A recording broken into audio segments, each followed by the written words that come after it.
Hi hello welcome guys. இன்றைக்கி நம்ம என்ன டாபிக் பார்க்க போகிறோம் அப்படின்னு பார்த்தீங்கன்னா, கண்ட்ரோல் ஸ்டேட்மெண்ட்னா என்னென்னு பார்க்க போகிறோம். கண்ட்ரோல் ஸ்டேட்மெண்ட்குள்ளே என்னென்ன கண்ட்ரோல் ஸ்டேட்மெண்ட்ஸ்லாம் இருக்குது அப்படின்னு சொல்லிட்டு பார்க்க போகிறோம். ஸோ ஓகே, டைம் வேஸ்ட் பண்ண வீடியோக்குள்ளே போயிடலாம். ஓகே, நம்ம அதில் ஃபஸ்ட்டு பார்க்க போகிற டாபிக் என்னன்னு பார்த்தீங்கன்னா பிரேக்கு. நெக்ஸ்ட்டு வந்து கண்டினியூனா என்னென்னு பார்க்கலாம். நெக்ஸ்ட் வந்து பாஸ்னா என்னென்னு பார்க்கலாம். இதில் வந்து பாஸ் வந்து மேக்ஸிமம் யூஸ் பண்ண மாட்டோம். ஓகே, நான் அதுக்கான காரணம் என்னன்னு சொல்லிட்டு நான் சொல்கிறேன் வீடியோக்குள்ளே. ஓகே, ஃபஸ்ட்டு இப்போ நம்ம வந்து பிரேக்னா என்னன்னு சொல்லிட்டு பார்த்துடலாம். விஷுவல் ஸ்டுடியோ கூட ஓப்பன் பண்ணிக்கோங்க. உங்களுக்கு என்ன பண்ண போகிறீங்களோ அதுக்கான ஃபைல் நேமை போட்டு .py அப்படின்னு சொல்லிட்டு கொடுத்துருங்க. இது உங்களுக்கு தெரியும், இருந்தாலும் நான் சொல்கிறேன். ஸோ இன்றைக்கி தான் நம்ம வீடியோஸை வந்து நீங்கள் புதுசாக பார்க்குறீங்கன்னா, நான் வந்து பைத்தனுக்காக ஒரு டுட்டோரியல் அப்படின்னு சொல்லிட்டு பைத்தன் டுட்டோரியல்னு சொல்லிட்டு ஒரு ப்ளேலிஸ்ட் க்ரியேட் பண்ணியிருக்கேன். ப்ளேலிஸ்ட்டை போய் நீங்கள் உங்களோட மொபைலில் சேவ் கொடுத்து வச்சுக்கோங்க. மறக்காமல் நம்ம சேனலை சப்ஸ்கிரைப் பண்ணிக்கோங்க. ஓகே, இப்போ நம்ம வந்து வீடியோக்குள்ளே போயிடலாம். ஃபஸ்ட் நம்ம பிரேக்னா என்னன்னு சொல்லிட்டு பார்த்துடலாம். நான் ஐ அப்படின்னு சொல்லிட்டு நான் ஒரு வேரியபிள் கொடுத்துக்கிறேன். அது வந்து 0ன்னு வச்சுக்கிறேன். ஓகே, இப்போது வைல் ட்ரூ அப்படின்னு சொல்கிறேன். ட்ரூ வந்து டி வந்து எப்பவுமே கேப்ஸில் கொடுக்கணும், மறந்துடாதீங்க, இல்லைனா எரர் வரும். ஓகே, இப்போது ஐ ஈக்குவல் டு i+1 அப்படின்னு சொல்லிட்டு நான் கொடுத்துட்றேன். நீங்கள் வந்து கோடை கவனிச்சிங்கனாலே உங்களுக்கு புரியும் என்ன நடக்குது அப்படின்னு சொல்லிட்டு. பிரிண்ட் ஐ அப்படின்னு சொல்லிட்டு கொடுத்துட்டேன். இப்போ என்ன நடக்கும் அப்படின்னு பார்த்தீங்கன்னா, இப்போ ஐ வந்து 0ன்னு இருக்கா, i+1 அப்படின்னு சொல்லிட்டு நீங்கள் வந்து அது ட்ரூவாக இருக்க வரைக்கும் நீங்கள் அதை வந்து பார்த்தீங்கன்னா பிரிண்ட் ஆகிட்டே இருக்கும். இது வந்து இப்போ வந்து நம்ம எதுவுமே ஸ்டாப் பண்ண சொல்லலை. நம்ம வந்து இப்போ நான் ரன் பண்ணி காட்டுறேன் என்ன நடக்குதுன்னு பாருங்கள். அது மட்டும் பார்த்தீங்களா கீழே, அது மட்டும் போயிட்டே இருக்குது கோடு. அது வந்து ஸ்டாப் பண்ணிக்கிறேன். ஓகே, ஸ்டாப் பண்ணி வச்சு பார்த்தீங்களா கோடு அது மட்டும் போயிட்டே இருக்குது. இப்போ நான் இதை வந்து ஸ்டாப் பண்ணணும் அப்படின்னு பார்த்தீங்கன்னா, ஜஸ்ட்டு நான் இஃப் கொடுத்துக்கிறேன். இஃப் கண்டிஷனுக்குள்ளே இஃப் ஐ எனக்கு வந்து 100க்குள்ளே தான் வேணும், அது 100 வரைக்கும் தான் பிரிண்ட் பண்ணணும். அதுக்கு நான் என்ன பண்ணுறேன்னா ஐ ஈக்குவல்ஸ் எப்பயுமே ஈக்குவல் டு யூஸ் பண்ண போகிறோன்னா டபுள் ஈக்குவல் டு சிம்பிள் போடணும். புரியுதுங்களா? இப்போ நம்ம வெறும் ஒரு ஈக்குவல் டு கொடுத்தோன்னா அது வந்து வேரியபிளை மென்ஷன் பண்ணுறதோ இல்லை வேரியபிளாவோ அது கன்சிடர் பண்ணிக்கும். அதனால நம்ம என்ன பண்ணணும்னா ஒரு ஈக்குவல் டு அப்படின்றத யூஸ் பண்ணால் டபுள் ஈக்குவல் டு யூஸ் பண்ணணும். ஈக்குவல் டு 100 அப்படின்னு சொல்லிட்டு கொடுத்துட்டேன்.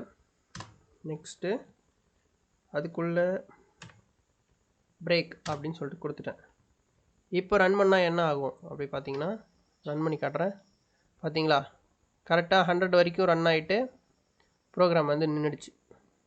இதுதான் வந்து பிரேக் ஸ்டேட்மெண்ட்டோட யூஸ். ஓகேவா? இப்போ நெக்ஸ்ட்டு கண்டினியூனா என்ன அப்படின்னு சொல்லிட்டு பார்த்துடலாம். நான் இதை வந்து கமெண்ட் பண்ணிக்கிறேன். ஓகே, இப்போது பிரேக் வந்து என்ன பண்ணும் அப்படின்னு பார்த்தீங்கன்னா, ஒரு ஸ்டேட்மெண்ட்டு அதாவது ஒரு கண்டிஷன் நடக்குதுன்னா அந்த கண்டிஷன் அதுலேருந்து அந்த லூப்லேருந்து எக்ஸிட் பண்ணி விட்டுரும். இப்போ நீங்கள் ஃபாஸ்ட்டாக போயிட்டுருக்கீங்க, உங்கள் ஸ்பீடை குறைக்கணும்னா என்ன பண்ணணும், பிரேக் போடுவோம்ல, வண்டியை நிறுத்தணும்னா பிரேக் போட்டால் தான் நிறுத்த முடியும். அந்த மாதிரி நீங்கள் இப்போ ஓடிக்கிட்டே இருக்க லூப்பை நிறுத்தணும்னா பிரேக் யூஸ் பண்ணணும். அந்த லூப்லேருந்து வெளியே த்ரோ பண்ணிவிடும் உங்களை. ஓகேவா?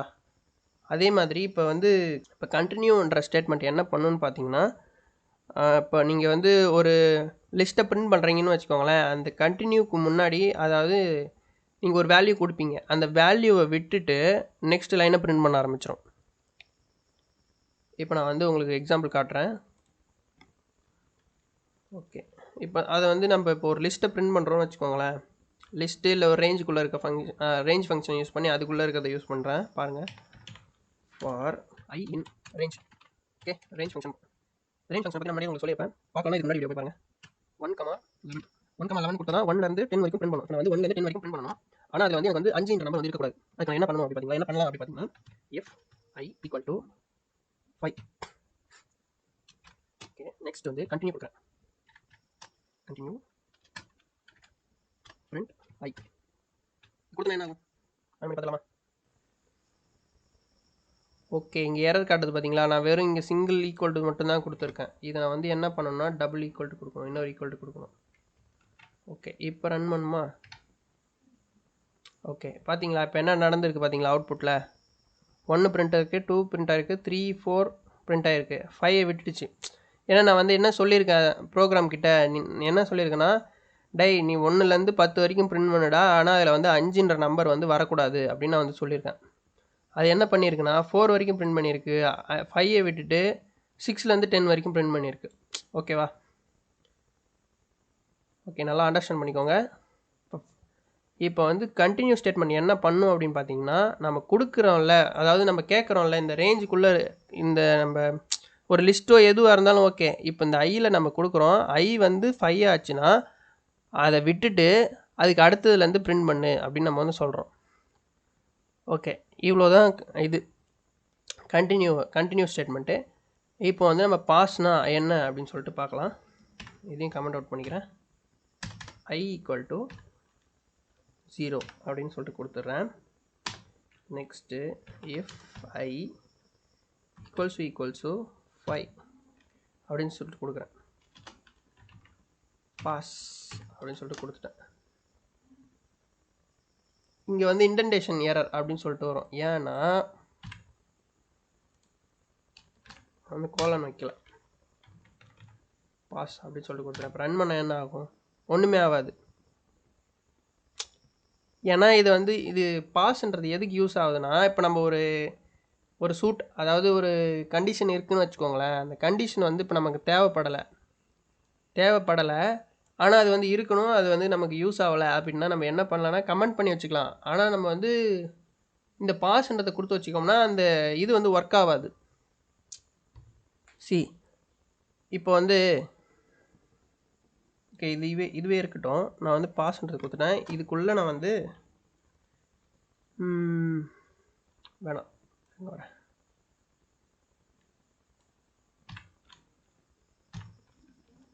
ஃபார் ஐ இன்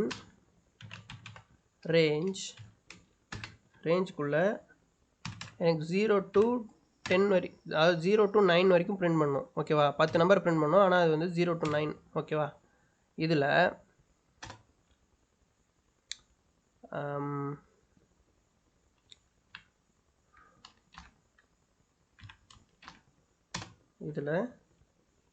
என்ன பண்ணணும் அப்படி பார்த்தீங்கன்னா, இஃப் ஐ ஈக்குவல்ஸ் டு 5 இருந்துச்சுன்னா என்டர் பண்ணி பாஸ் அப்படின்னு சொல்லிட்டு கொடுத்துக்கிறேன். பாஸில் என்ன பண்ணணும்னா பிரிண்ட்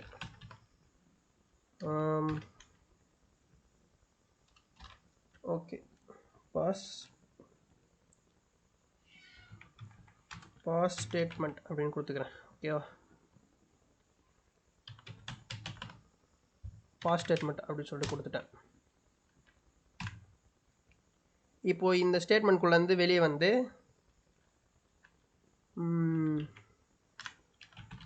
பிரிண்ட் டபுள் கோட்ஸ்குள்ள கரண்ட் ஐ வேல்யூ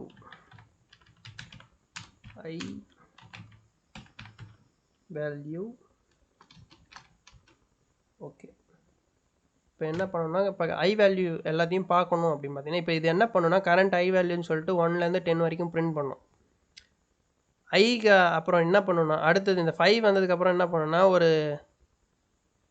ஒரு பிளாங்க் இந்த ஸ்டேட்மெண்ட்டை பிரிண்ட் பண்ணணும். அதாவது இந்த பிரிண்ட் ஸ்டேட்மெண்ட்டில் இருக்க மேலே பாஸ் ஸ்டேட்மெண்ட் அப்படின்றத பிரிண்ட் பண்ணிவிட்டு திருப்பி மீதியை கண்டினியூ பண்ண ஆரம்பிச்சிடும்.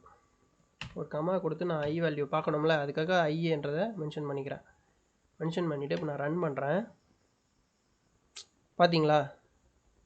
சாரி, நான் உங்களுக்கு வந்து 5 வந்ததுக்கப்புறம் சொல்லியிருப்பேன். அது வந்து என்ன பண்ணுச்சுன்னா 5 வர்றதுக்கு முன்னாடியே 5 வந்துடுச்சு. அதனால் என்ன பண்ணுதுன்னா அந்த பாஸ் ஸ்டேட்மெண்ட் வந்து அங்கேயே பாஸ் பண்ணிடுச்சு. திருப்பி நம்ம இங்கே அடுத்த பிரிண்ட் ஸ்டேட்மெண்ட்டில் கொடுத்துருக்கிறதுனால இங்கே வந்து நெக்ஸ்ட் அந்த இப்போ 4 வரைக்கும் தான் நின்றுச்சு, பாஸ் ஆச்சுல்ல. இதுக்கப்புறம் என்ன பண்ணுன்னா இதை முடிச்சுட்டு இங்கே வரும்போது அடுத்தது அதில் 5ஆக இருக்கும். இந்த இடத்துல வரும்போது 5ஆக இருக்கும். திருப்பி இங்கே அதாவது இந்த இது வந்து முடிஞ்சு போச்சு, இதுலேருந்து இது வரைக்கும் முடிஞ்சிடுச்சு. அதனால் இது என்ன பண்ணுன்னா திருப்பி இங்கே வரும்.